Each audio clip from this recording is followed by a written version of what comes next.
Semua foto selamat datang Habib Rizik, saudara, di baliho diturunin. Pakai teleponan sama preman. Gimana baik-baik aja ya. Iya. Di zaman saya muda, tanya nih Habib Hud dulu mudanya, tanya Ki Amir, sekolah kalau berantem tangan kosong. Kita berkelahi di jalanan tangan kosong. Sekarang anak SMP aja serem-serem senjatanya, saudara. Pedangnya sampai panjangnya 2 meter. Dia punya celuritnya panjang bisa 3 meter, saudara, lengkungannya. Ada apa negeri ini, ada apa? Nah itu tadi, karena amar ma'ruf nahi munkar nggak ditegakkan, kemungkaran merajalela. Akhirnya yang munkar dianggap ma'ruf, yang begitu dianggap bagus tuh. Oh ini kan gaya hidup, ini kan pola hidup, ini namanya keberanian, ini namanya kejantanan. Sudah rusak, rusak. Kejahatan dianggap kejantanan, saudara. Kejahatan dianggap keberanian, saudara. Nah kalau sudah begitu apa yang terjadi? Akhirnya orang menyerukan kemunkaran, mencegah kemakrufan. Hancur. Kalau udah hancur, Allah buka semua pintu fitnah. Akhirnya yang terjadi di sekitar kita saat ini, kita kebingungan. Ulama bukan nggak bingung. Istighatsah udah di mana-mana, saudara. Doa udah di mana-mana.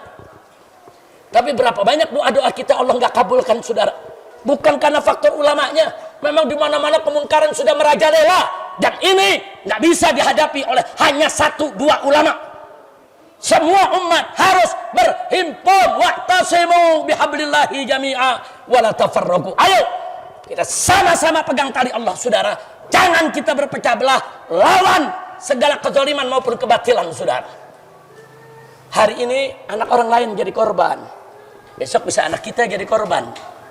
Hari ini istri orang lain jadi korban. Besok bisa istri kita jadi korban kalau kita diam. Hari ini keluarga orang lain jadi korban. Besok keluarga kita. Nah kita jangan nunggu keluarga kita jadi korban. Kita jangan nunggu anak istri kita jadi korban. Jangan. Kita ini umat satu kesatuan semua keluarga kita.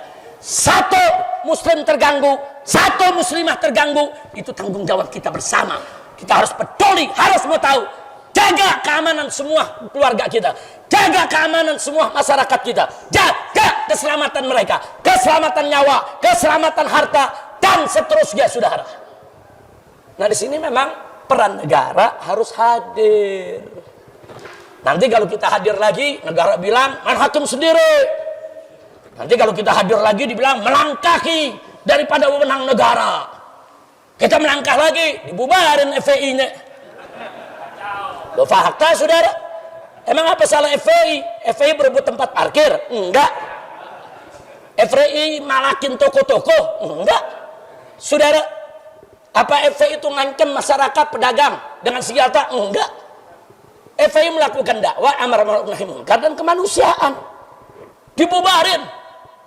Bubarnya galak lagi. Semua foto selamat datang Habib Rizik, saudara, di baliho diturunin. Dia beraninya memfoto sama Habib Riziknya enggak. Ya, sampai sekarang nemuin aja enggak berani. Sama foto berani. Turunkan foto. Turun. Wah, turun pasukan lengkap senjatanya. Astagfirullahaladzim. Giliran ada ormas preman cengar-cengir. Pakai teleponan sama preman. Gimana baik-baik aja ya. Giliran FPI, saya ganyang FPI, saya akan bubarkan FPI. Giliran ngomong sama preman cengar-cengir. Astagfirullahaladzim. Saya sudah sampaikan, saudara, kalau FPI sebagai organisasi sosial keagamaan yang bekerja di bidang kemanusiaan, yang bekerja di bidang dakwah amar ma'ruf nahi munkar, mereka berani untuk membubarkan tanpa alasan hukum yang jelas. Sampai hari ini tidak ada keputusan pengadilan manapun yang menyatakan FPI bubar atau menjadi organisasi terlarang. Tidak ada. Yang membubarkan FPI adalah keputusan politik. Keputusan politik karena ada pesanan. Nggak ada alasan-alasan logik secara hukum. Dalam undang-undang keormasan disebutkan kalau ormas berbuat salah secara masif, terorganisir, terstruktural, harus dibuktikan di pengadilan. Dan pengadilan yang harus membubarkan. Nggak ada. Nggak ada sidang buat FPI. Nggak ada FPI dibubarkan, sudah, oleh pengadilan. Itu keputusan politik, saudara. Nah, makanya waktu pagi, sore FPI mau dibubarkan, pengacara-pengacara saya datang ke penjara. Saya waktu itu ada dalam penjara. Habib, nanti sore FPI mau dibubarkan Habib. Bagaimana sikap kita? Apa kita melawan secara hukum? Apa kita petunkan itu putusan? Karena bisa dipetunkan, saudara. Aku gugatlah sampai Mahkamah Agung nantinya. Nah, atau bagaimana nih baiknya Habib? Atau kita diam aja, pasrah? Saya sampaikan kepada teman-teman pengacara, kalau nanti sore dibubarkan jam 4 sore, jangan melawan secara hukum. Artinya nggak usah dituntut, dipetunkan. Kenapa Habib? Satu, kalau kita tuntut secara hukum, prosesnya kelamaan. Bisa setahun, bisa 2 tahun, belum tentu ada putusan. Yang kedua, kalau kita tuntut sekarang, hakimnya udah banyak dibeli. Menang susah. Mau ngapain capek-capek kita nuntut? Kira-kira jelas gak? Yang ketiga, kalau nanti kita tuntut juga, terus hakim memutuskan putusan pemerintah benar, maka putusan inkonstitusional pemerintah akan menjadi konstitusional dengan putusan pengadilan. Putusan pemerintah sudah tidak sah secara konstitusi. Tapi kalau kita tuntut ke pengadilan, pengadilan membenarkan putusan pemerintah, maka putusan yang ilegal tadi menjadi legal. Rugi. Ya, saya bilang jangan melawan secara hukum. Jadi bagaimana Habib? Apa kita lawan? Bakar-bakaran aja. Saya bilang jangan. Dia membubarkan kita, fitnahnya FPI ekstrim. Ente bakar-bakaran, terbukti ekstrim. Betul? Jangan. Jadi bagaimana Habib? Apa kita diam aja? Ini kan kezaliman. Habib kan kalau ngajarin kezaliman nggak boleh kita diam. Harus kita lawan. Betul, kita lawan. Tapi caranya bukan begitu. Bukan lewat pengadilan, bukan lewat bakar-bakaran. Bagaimana Habib lawannya? Lawannya nanti jam 4 sore dibubarkan, jam 5 sore kita bikin organisasi yang baru. Front Pembela Islam dibubarkan, nggak apa-apa, kita bikin Front Persaudaraan Islam. Singkatannya sama, FPI. Yang ngurus sama, dia juga. Lambangnya tinggal robah dari segitiga jadi bulat. Pusing-pusing amat saudara. Betul? Betul? Wah, kalau nanti dibubarkan lagi, bikin lagi Front Pecinta Islam. Singkatannya dibubarkan lagi, ganti lagi Front Pejuang Islam. Singkatannya FPI lagi sudah. Jadi kalau kita bikin organisasi baru nggak capek.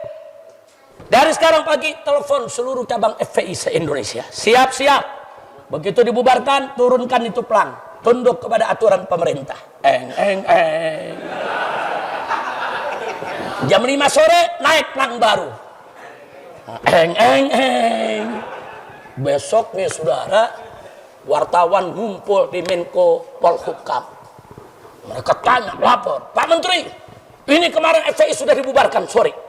Nggak sampai 1 jam, FPI yang baru muncul. Bagaimana ini Pak Menteri? Menteri larak-lirik. Bagaimana Pak Menteri jawab? Dia mesti jawab, saudara. Dijawab oleh Pak Menteri, apa dia bilang? Ya selama namanya bukan Front Pembela Islam, nggak apa-apa. Kena lu gua kerjain. Alhamdulillah. Itu namanya lawan bukan tuh? Lawan. Politik mesti dilawan sama politik. Emang bodoh. Tuh. Takbir. Kira-kira jelas gak? Nah karena itu yuk terakhir saya ajak semua, ayo kita amar ma'ruf nahi. Jangan biarkan tuh narkoba di gang-gang, jangan ada tuh kalau ada anak-anak muda pakai senjata di tengah jalan, warga malah lari semua ngumpet di rumah. Jangan rame-rame hadapi, saudara. Rame-rame bawa bambu, gebuk, seret, bawa ke polisi, tangkap, adili. Bawa senjata tajam di jalan nggak boleh, saudara. Apalagi diusungkan begitu tuh untuk mengganggu keamanan. Itu bisa tahunan di penjara. Jangan warga lari, jangan timpukin. Pusing-pusing amat, kira-kira jelas gak? Paham gak? Nah, sekarang saya mau tanya nih semua, saya mau tanya, mau Indonesia berkah tidak? Siap takwa kepada Allah? Siap jaga persatuan? Siap untuk amar ma'ruf nahi munkar? Siap untuk taat kepada Allah yang maha besar? Siapa yang maha besar? Siapa yang maha kuasa? Siapa yang maha perkasa? Siapa yang maha agung? Takbir. Sallu ala nabi. Ya, banyak hal ya yang sudah disampaikan oleh Habib Rizik tadi terkait masalah FPI dibubarkan ketika masa-masa rezim jahiliyah. Dan sebelum FPI dibubarkan, disebut ada seseorang yang disebut oleh Habib Rizik berbicara di media mengancam-ngancam membubarkan FPI, dan pada waktu itu memang sangat ramai karena seseorang yang disebut Habib Rizik itu menurunkan foto atau baliho dengan membawa pasukan. Dan dugaan seseorang tersebut mungkin kalian semua sudah tahu siapa orang yang disinggung oleh Habib Rizik tadi, yaitu Dudung Abdurrahman, yang biasa dicengin ya atau dikatain oleh banyak orang sebagai jenderal baliho. Tak hanya soal baliho saja, akhir-akhir ini sedang ramai membicarakan terkait premanisme yang meresahkan masyarakat. Justru si Dudung ini muncul di media sedang video call atau telepon dengan seseorang preman dan menunjukkan keakrabannya ya dengan preman. Perbandingannya itu si Pak Dudung ini terlihat anti dengan ormas yang menegakkan amar ma'ruf nahi mungkar atau ormas yang sering kritis kepada pemerintah, dan sebaliknya dia justru terlihat akrab dengan preman berbaju ormas.